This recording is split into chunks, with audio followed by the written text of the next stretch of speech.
What he really likes is dancing. Oh, he's touching the mic. It was AS. Oh. Oh. Well. Oh. Did I make it? it? No. He did. I'm sorry. Perfect.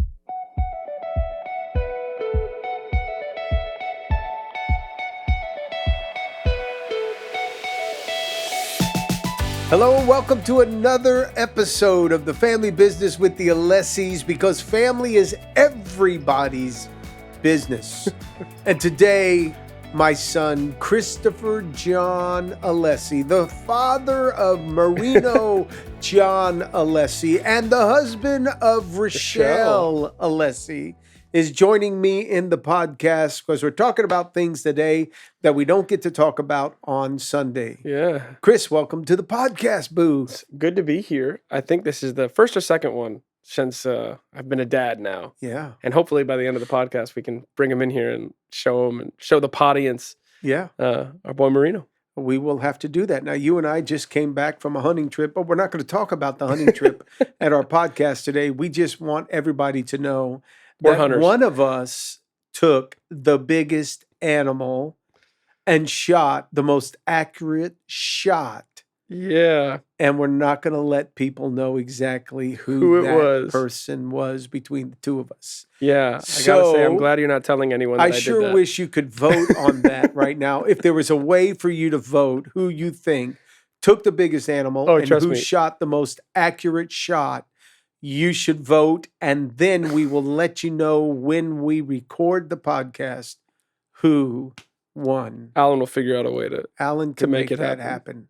I'm actually Alrighty. glad you brought up the trip though, because it's a know. part of what we can discuss today. We can. We'll discuss it. No, I don't want to get into that. I want to No. save that for a future episode. You'll see. But this conversation started while we were out hanging together. Absolutely. Father and son-in-law. Weena was with us, and it was a real leadership gathering. But we'll talk about that in the future. AP, let's do that, because that was really, really cool to be able to bond with That was a good time. Chris and Weena and Alex and David and Tony, and made some real special And our boy memories. Freddie. And you were exposed to bigger vision. Okay, we're not going to talk about that. Before we go on, let me say thank you to Marie Angulo. We got your voice message. I'm glad the episode where we talked about taking care of our aging parents was a real blessing to you. Thank you for letting us know. We love hearing from our audience because we are informed of what we're doing right, and we want to add value to your life. And so that's the way that you let us know exactly if we're doing that or not. So feel free to reach out. You can send us a voicemail. All that stuff will be listed right here on the page, and we'll make sure that you are given the right place to respond.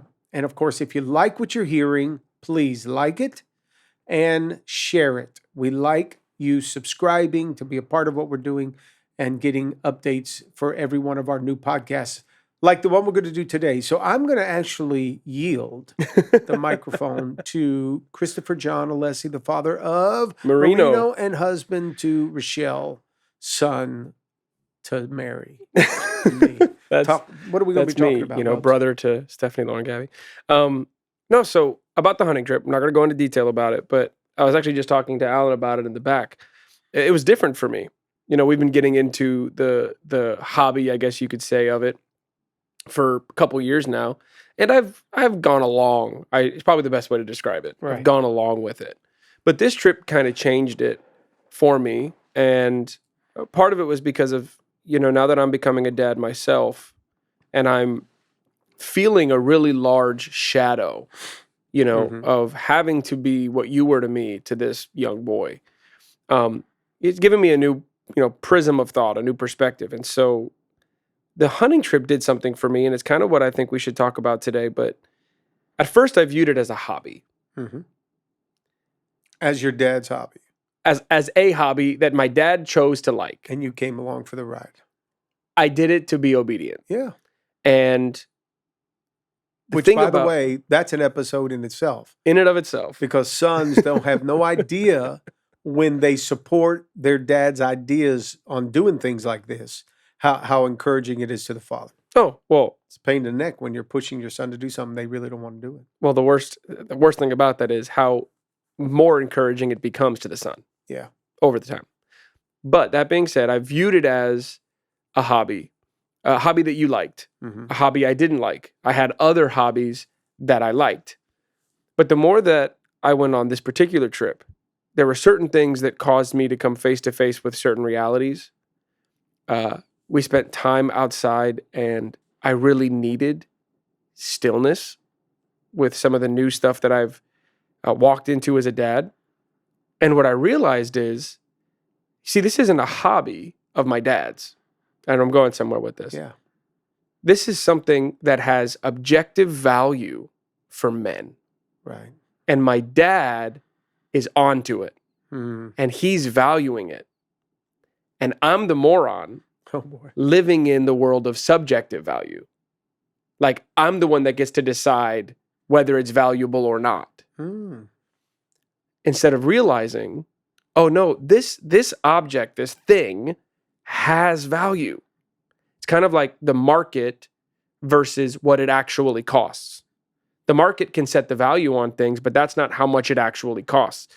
Sadly, the market undervalues true, valuable, objective truth.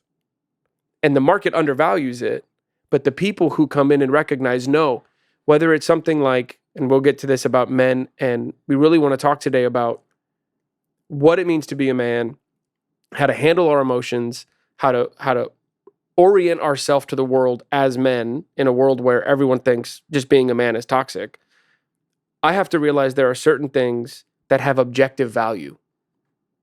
And I'm a good man when I align myself with the things that have objective value. Mm. I'm a child when I continue to treat things like they have subjective value. Like I'm the one that gets to decide how valuable they are. Mm-hmm.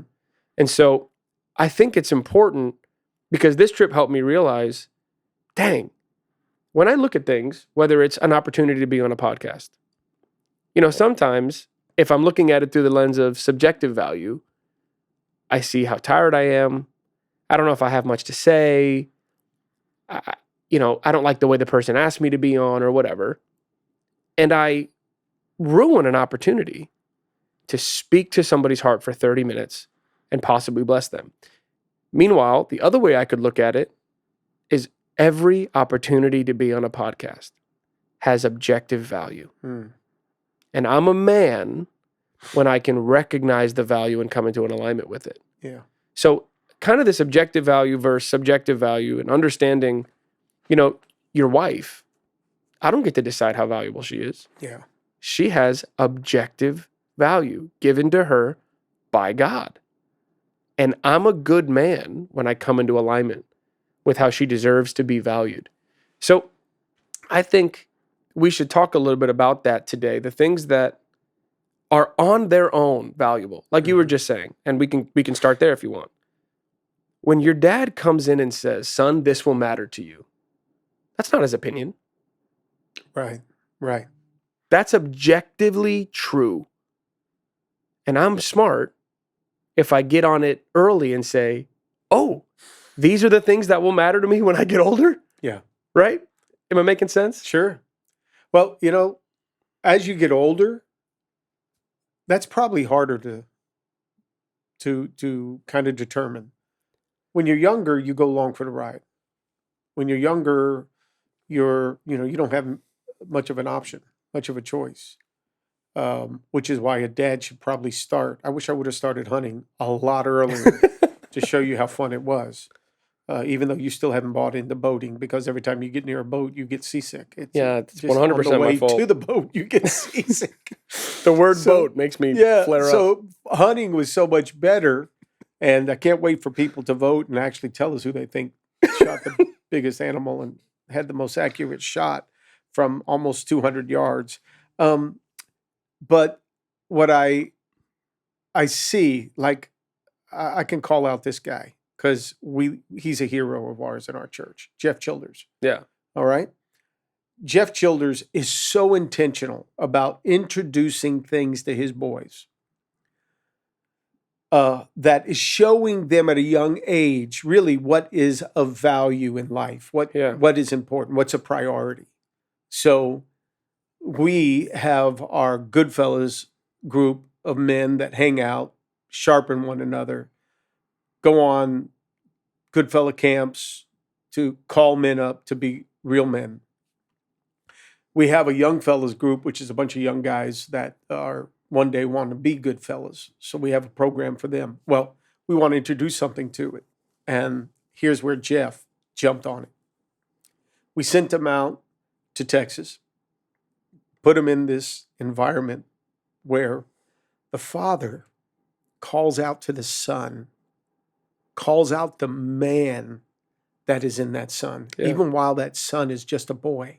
8 years old, 9 years old. But put him in an environment for a full day, 24 hours, where he's having that fatherly son moment. Now, I can tell you, that is so powerful, right? But some people just don't value that because their career's so busy. They got so much going on that's distracting them that they don't place a value on those things. And if you don't place a value on it as a man, your kid will never find it valuable to them, which is why it's so important for us as men. Yes, when we got into hunting, it happened to me late in life. It happened to me when I was in my early 50s, mid 50s. And the first thing I started thinking was, I wish I would have found this earlier, because now hunting's not easy. I mean, hunting's kind of grueling. You're walking, you're in the woods, you're climbing, you're picking things up, you're swinging them around, getting that animal, putting them on the truck, all those things. That stuff is tough. Feeding those feeders out there, opening those 50-pound bags, pouring them into the feeder. That stuff is tough on a guy that now is 62. And I'm like, I wish I would have found it earlier. If we introduce those things to our family as men, we find out what's going to be best for my kids in the future. We help them discover what are great hobbies or what good sports, get them away from their games and put them out there in the real world as men. And if we don't have sons, then look around, see a son, who can I adopt? What single mom needs help? What kid doesn't maybe have a father of that's around anymore? And as we as men can help introduce them to some things that are really of value. Yeah. We show them before they get so old that now, it's a burden. Well, that's the thing. It's okay. So I like the analogy of gold in the river. Go. Right? So the truth is, if you think there's gold in a river. Right. Right? Somebody put it there. It's been placed there by someone. Let's say it's been placed there by God. Yeah. Right? At some point, someone finds it. There's gold in this river. Right. Too many people go through life thinking, I know there's gold in that river, but let me see if there's gold in any others. Yeah. When in reality, we have found out, no, there's gold in this one. So the Bible has told us as men that there's gold in certain rivers. The value is not in me. I didn't put the gold there. So I don't, the thing is, the value of the thing is not found in me valuing it. The reward is found in me valuing it. Does that make sense? So you're saying everything I just said, I'm totally off. No. I'm saying I'm so confused. No, listen. No, I got it. You don't make hunting valuable. Right. Hunting is valuable. There you go. You get rewarded because you value hunting. But hunting itself is valuable whether we value it or not. So the experience that I had this past week is valuable whether I signed up for it or not. And that's one of the things that I think we have to help younger men understand. But as older men, as a guy who's getting ready to, really parent a son, the smartest thing that I can do is look to things that are much bigger than me, like my father, like experience, and say something like, where's the gold in the river? Right. So for instance, one of the things I've seen you do recently, I have seen you handle so many relationships with so much grace. As young men, we think there's value in calling everybody out, in saying it like it is, in confrontation. We think there's value there. And there might be. There's always objective value in standing up for the truth. But I think what you're showing me now is that long-term relationships, perfect or not, are objectively more valuable than standing up for what you believe is right and doing life alone. And it's not that you value relationships, it's that the relationship is valuable. Yeah. And I'm seeing you do that. So marriage. No marriage is perfect. Right.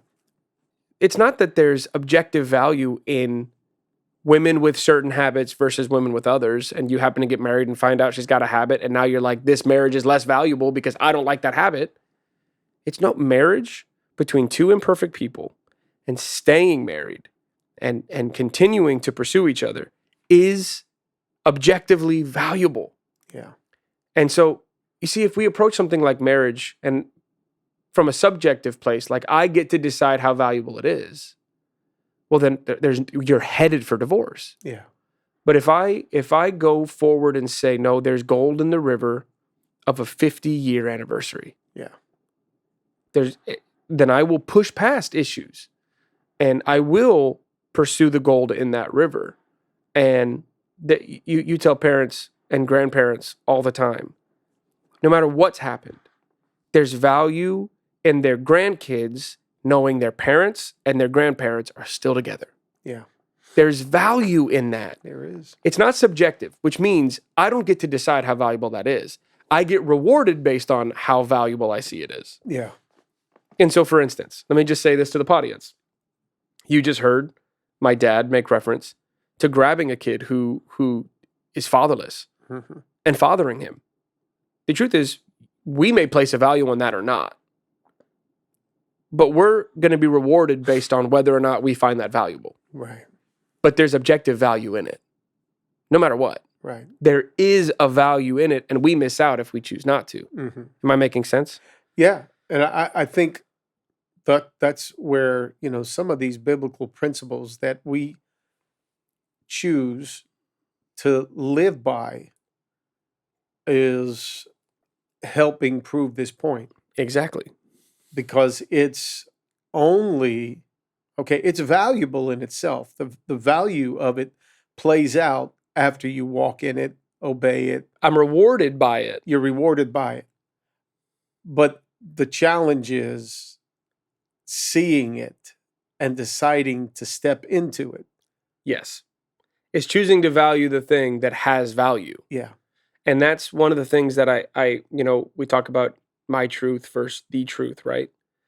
It's a thing. Well, C.S. Lewis writes about it in the 50s. Fine. This has always been a thing. This is not something new, not something a generation that's obsessed with social media has done. It is the tendency of man, to believe that we get to decide what's true. Now, maybe some generations do it more than others, but we always flirt with, hey, you know what? Hunting is valuable to you, but my truth is it's not. Yeah. So here I would get in a podcast and destroy anyone who says, that they have a truth. And then I leave this room and operate within my truth. And because I think I get to decide how valuable hunting is or how valuable time with my dad is. And, it really is recognizing, hold on, there's value in getting away with my dad and some of his buddies and my brother-in-law. Is it hard because I have to leave my son for the first time? Yeah, but I'm shocked at how much value I got from this trip. Right. But you're not, because you know where the gold in the river is. Mm-hmm. And I'm rewarded if I go to the rivers that you have found gold in. Mm-hmm. If I have to leave and say, you know what, no, there's some other rivers, let me go see if there's gold there, maybe I'll find some. Yeah. Maybe I'll come up empty. Yeah. And I think the questions that the younger generation should ask, how smart or how dumb do we think the people who came before us are? Because if we think they're smart, we look at what's important to them and say, if there were other things that were important, they probably would have found that. Mm. So if there was something as stupid as like more than two genders, I'm pretty sure the generations before us would have figured that out. And I love that it's the people who believe the earth is hundreds of millions of years old that also believe that we're the smartest generation to ever live, and you've gotten it wrong. You know, there's more than two genders, you're crazy. It's like, so wait, you believe the world that human beings have had 80 million years or whatever to figure out the best possible ideas, and they all got it wrong, but you got it right. So it's something is recognizing there's no subjective value. There's no objective value in choice the way people think there is. Yeah. There's objective value in identity that God gives you. So it's just some of the things. Oh, there he is. It's just some of the things that I think people need to realize. And I know we're using terminology that, you know, might lose a person or two, but Really? the reality of it Alan is this. should be in this chair because Alan's tracking No, you're a doing heck of great. a lot more than I am. The reality of it Do is you this. see what I have to live with, Podience? Do you see this kid, his head? I'm looking at him like he's not my son. He's got this stuff. You know what? And the crazy thing is, he just read this book and this article, trying to get himself through his master's class. He just read all this, and he's got a photographic memory that he reads it and he retains it. Mike Ross, nice to meet you. Meanwhile, I'm over here. What? No, okay, so here's the point. It's actually completely in line with everything you believe, that everything you've taught me, which is why I think it can get stamped so quickly. Yeah. Because it's like, oh, they're only saying what the Bible says. Okay, so God created things, so he knows how to value them. He tells us how to value them. I'm the moron who's like, I think you're wrong. Yeah. But I'm rewarded when I come into alignment with the things that God says are valuable. So it is seemingly insignificant, but it's actually very significant. Drawing a line between something has value and I'm rewarded if I value it too, and drawing a line between that and I get to decide what things are valuable. If I view that, at some point I won't see my marriage as valuable. Right. At some point. But if I recognize no, objectively, meaning it's literally not tied to anything. There's no if, and, or buts. It's objective. It's like this table. It is completely on its own. It can't be any bigger, can't be any smaller. That's exactly the way it is. There's exactly that amount of value in being married the day that I die to the woman that I said yes to at the very beginning. And I think the mistake people make is thinking that I'm rewarded based on the things that I decide to value. And it's like, no, you are rewarded based on valuing the things of value.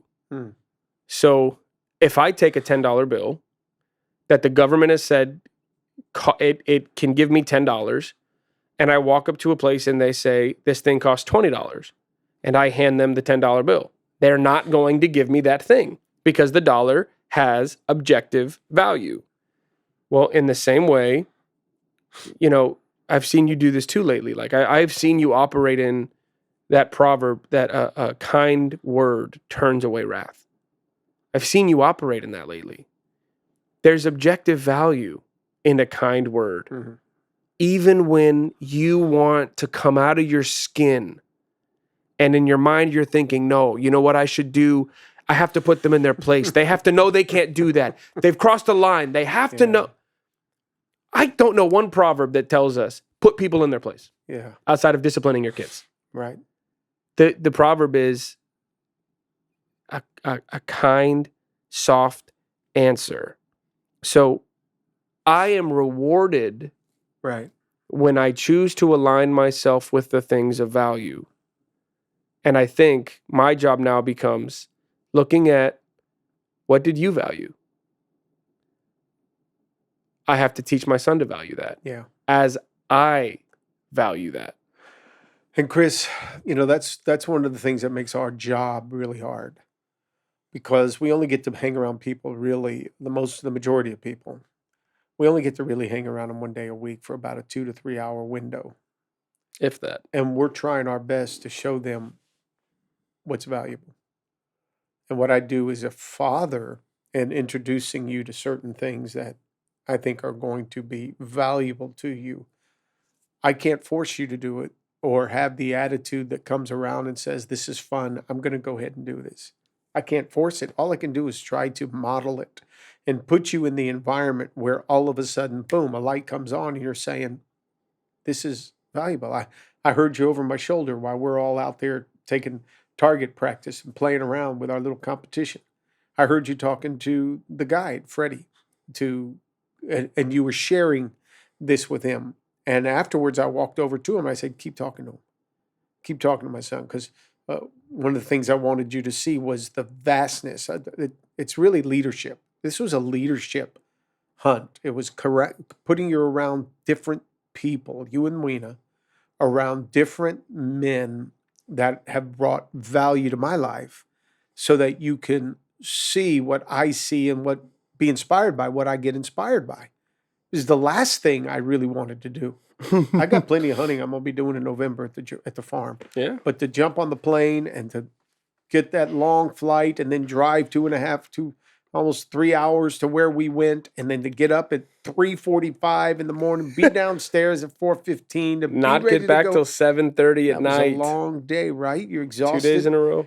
I didn't necessarily want to do it, but I wanted you in that environment. I was very excited on the front end when it was an idea. Let's do this, and calling Freddie and organizing it all. I was very excited to invite some guys, and that was it. When the time came, I'm like, oh shucks, I should have not done this. But there. And your son didn't help you very much. Not at all. Didn't even pack his clothes in Georgia or pack his gun. I had to bring all that stuff with us. But why do it? Because there's objective value. Putting you in that environment, even as a young man, you're not a child. As a man, I know your future, your stories.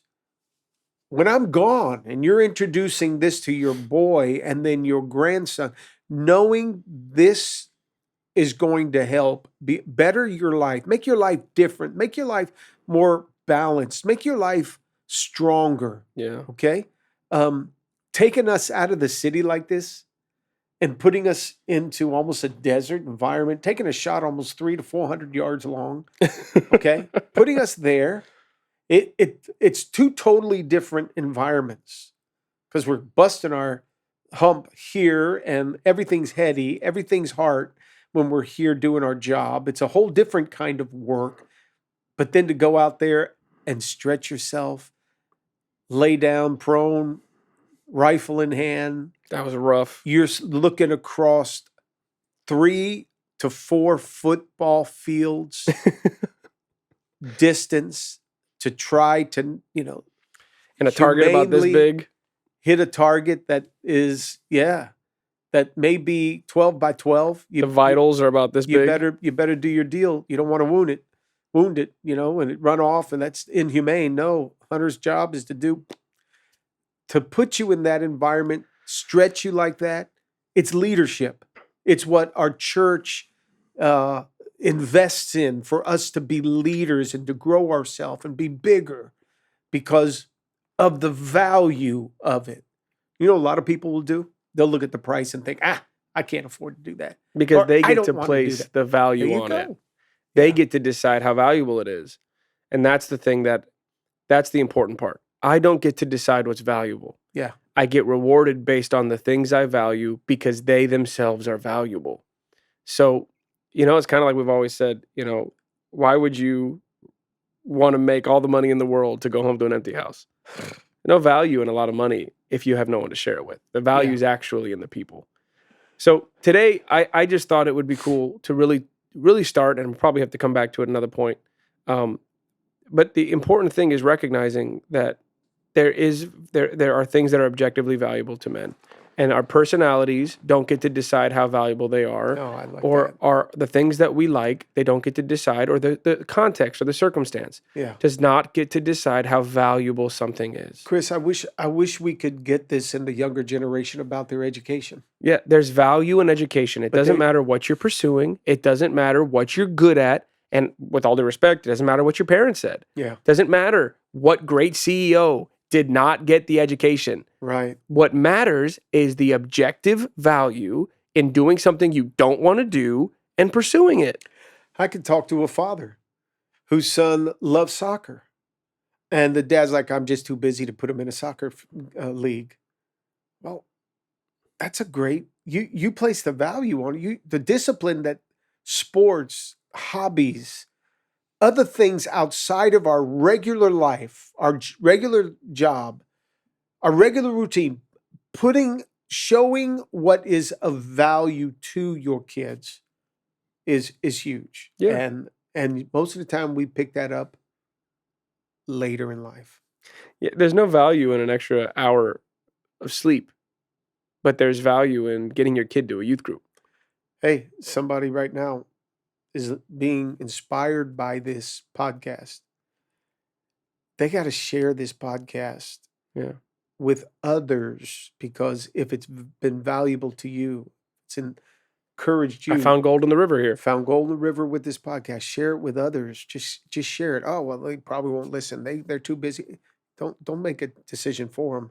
Share it. Put it in their hands, because you just don't know what even this podcast could do in inspiring somebody to take care of their family better and be more present, and even consider a relationship with God, something of that magnitude, because of what they're hearing in this. Chris, you're brilliant. Well, maybe it'll make it easier to see. Is Marino still there? Maybe it'll make it easier to share if we bring Marino in here, if he's still there. Oh, we need to bring him for the whole podcast. Bring him in. Let him go. Oh, he loves screaming these days. Don't leave us, because Marino, But John, I will say, Alessi while he's in coming, his cute little outfit. if there's any truth to the last statement you made about brilliance, I think it's because Look at my him dad, excited. it's because He likes a my mic. daddy. It's because my dad has taught me what's objectively valuable in life. Yeah. And so now this little boy, say hi, everybody. Marino. Watch him try to sit up. You want Watch him something to try to drink? sit Have up. some coffee. Watch. What he really likes is standing. He was eyeballing our pizza What last he night. really likes is standing. Oh, he's touching the It was mic. Oh. Oh. Well, Ooh. Oh. did I He's make getting him crowd. No. He did. I'm sorry. Perfect.